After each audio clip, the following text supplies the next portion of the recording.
Next up, we have a special guest joining us. Please welcome Richard, an experienced local stand-up comedian known for his quick wit and hilarious stories. Let's give him a warm welcome.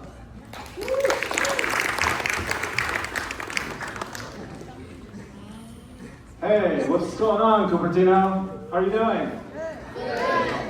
It's truly inspiring that you decided to come on a Sunday afternoon to an event that costs you no money, where the parents can drop off the kids for free. It's truly inspiring. My name is Richard Yan. I am a comedian. I've been doing comedy for a couple years now.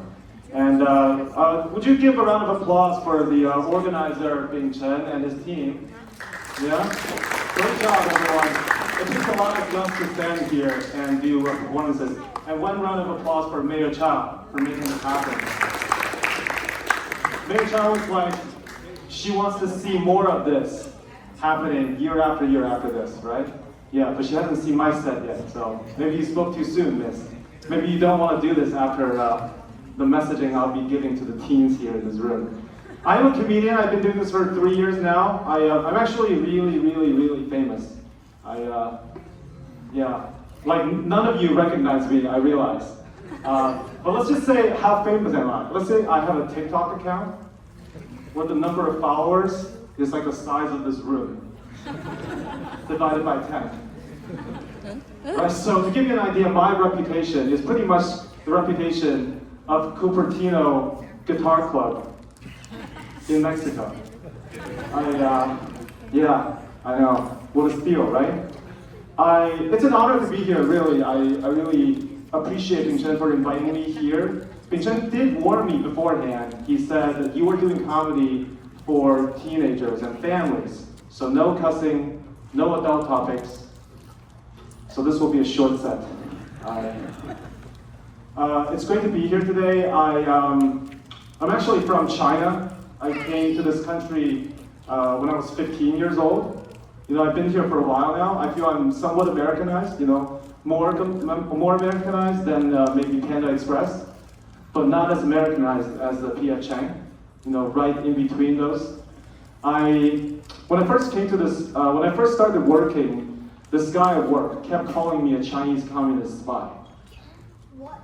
Yes. And I was like, no, I'm not a spy. And he's like, only a spy would say that. And I was like, you got me, bro. And then he kept taunting me. I was like, stop it. And he won't stop. He's like, Chinese communist spy, Chinese communist spy. I had no recourse. I had to report him to my superior officer of the Chinese Communist Party.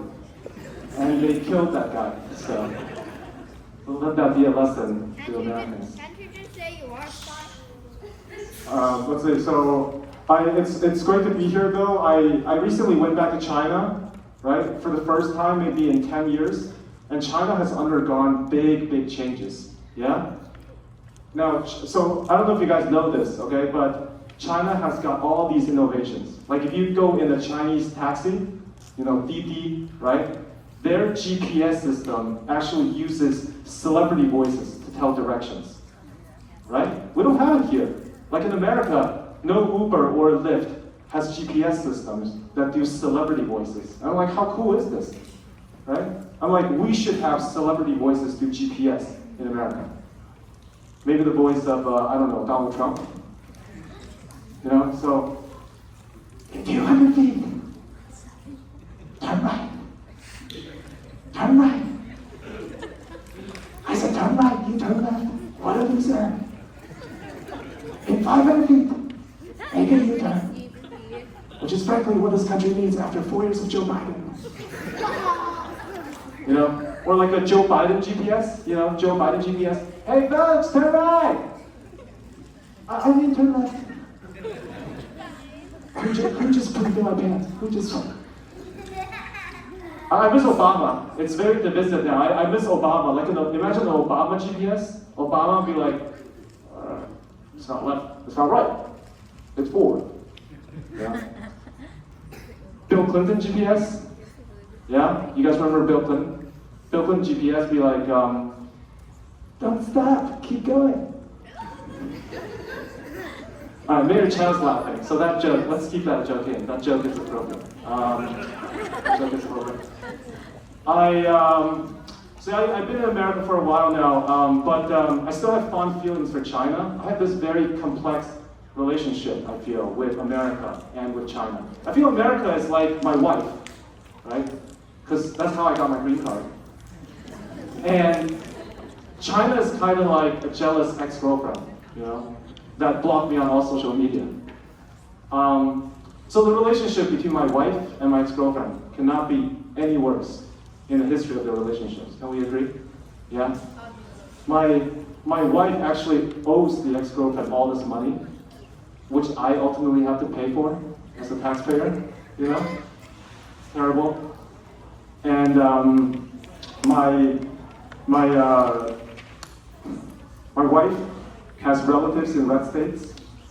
Sometimes they tell me, hey, why don't you go back to your ex? You know? I don't want to go back. I don't want to go back. I like it here. I like it here. Mayor Chow, please don't deport me.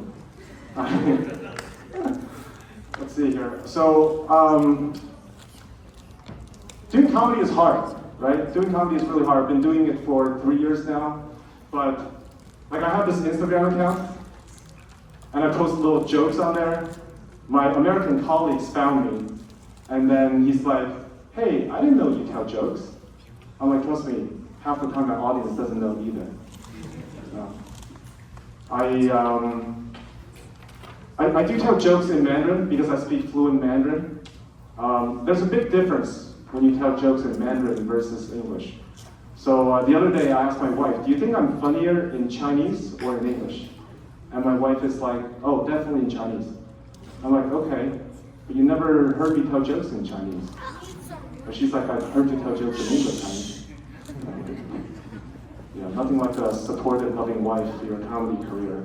The other day I was doing comedy for a group of kids at a school, 6, 7-year-olds, and this one kid raised his hand and he's like, Mr. Richard, do you make any money from doing comedy? I was very surprised by this question from a 7-year-old. I was like, that's a really profound question. I have not heard that question since my wife asked me in the kitchen this morning. Yeah. Let's see here. So, yeah, doing comedy is not easy, but, you know. So the thing about comedy is that you need to have an element of surprise, right? Like you have, so who here has heard me do Chinese jokes before? Clap your hands. Okay, just a few people. Okay, all my Red Note fans are here, apparently. That's great, that's great. I actually have kids. Yeah, I do have kids. I know I look way too young to be a parent, but I'm actually 42 years old. I don't know if you can tell. Yeah, I know I look young, but some audience members come up to me and they're like, well, we can't tell. We don't agree. We don't agree that you're young, sir. Let's see here. So my kids are the main reason why my house is always messy. You know? You guys have messy houses? Messy homes? No? A bunch of liars, apparently. So my house is so messy, okay? Like, if you come to my house, you would have a hard time knowing if burglars have ransacked my home or my kids are at home, you know? But I feel burglars don't bother to come in anymore, you know? Like they would come to my house, knock down the door and be like, yo, have I been here already? Because it's so messy, you know? Yeah, so like my kids, everywhere they go, right? It's super messy. Books, toys, clothes, everywhere on the floor. And I don't know if you guys know this, but the worst hurricanes in American history, Hurricane Katrina, Hurricane Andrew, are actually named after my children. Yeah. Kids are a lot of fun. You never, like at dinner tables, we never have a peaceful meal, right? Kids are constantly talking. Like, so normal people, when they eat, they scoop, right, rice and put into their mouths little by little. My son would grab the rice with his hand and fly the rice over from one plate to the next and to another plate and finally drop it on the floor. Yeah. And the other thing is my son, he loves to perform, you know, like between bites, he would get off his chair, do a little skit, do a magic show, sing a song, right? It's unbelievable. Like it's like we got our own America's Got Talent show, except it's the same guy auditioning over and over again. You know? And then me and my wife would be like the judges. We'd be like, Thanks, Andrew. I think we've seen enough.